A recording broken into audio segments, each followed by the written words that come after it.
We all understand the importance of mental health, yet most Canadians don't seek the support they need. Our leading digital innovations drive better outcomes for employers and employees by helping employees navigate what mental health care is available to them and find the solutions they need to get back to feeling their best faster.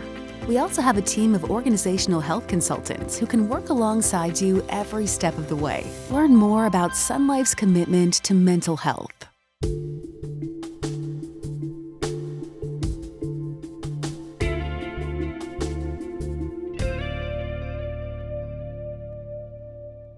Corinne, some small business owners indicate they are so taxed for time amid future uncertainties that mental health benefits seem impractical for their workplace, let alone themselves.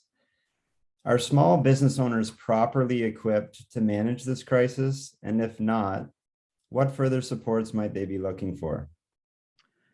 Honestly, I don't know if anybody was well equipped to manage this crisis, to be honest, given its uniqueness and the fact that it was so unprecedented. But having said that, I think that most small business owners, well, I think it depended. Some I think were capable of managing through it, but I think a larger proportion struggled with trying to manage through what they should be able to do to help their employees. We've done some of our own survey research on this and found about 30% of our members told us that they felt fairly well prepared to work with their employees when they sort of recognize that maybe there's something going on that around the mental health.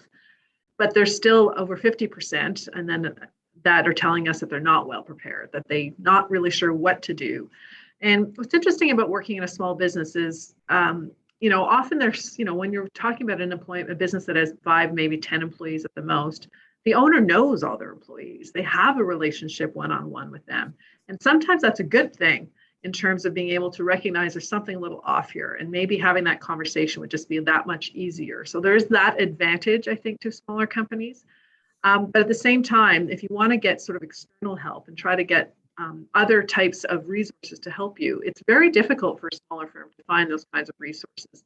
Few different reasons. So, for example, when you talk about a benefits package, and there's lots of great ones out there.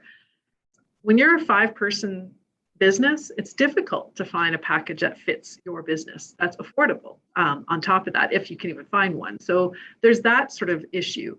But then there's also other resources out there that are sort of more broad in scope. But sometimes they're more geared toward larger business environments, and they're just not practical at a smaller business environment. So it's really thinking about what can we do better that can be scaled down to a degree where it's easy for someone who maybe has no clinical knowledge, but can still use some tools that can be in a smaller work environment that maybe can be used both for the employer and the employees. I will say, though, I have noticed through the pandemic, there are more tools that are being produced out there, whether it's online or through an app or whatever the case might be, that may have some solutions for smaller companies as well to look at. But what we try to do is we try to tell our small business owners who ask about these types of resources is to go to their local community health center to see if they have resources available to them. Obviously, if they have a benefits program, to make sure that they know what's available to their employees, and sort of explore the different options that are out there. So it's really about making sure that there are tools that can help a small business owner start a conversation, and then resources for them that they can provide to their employees who may need that help for them to be able to reach out. So, but at the end of the day, it comes down to having that communication between the employer and their employee that's going to ultimately help, I think, anybody dealing with a mental health issue at this point in time.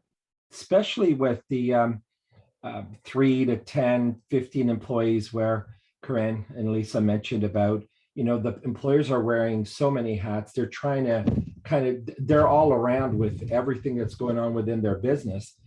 I do believe that our carrier partners have done a great job in producing some of these additional benefit packages that come within a group benefit plan, such as employee assistance programs.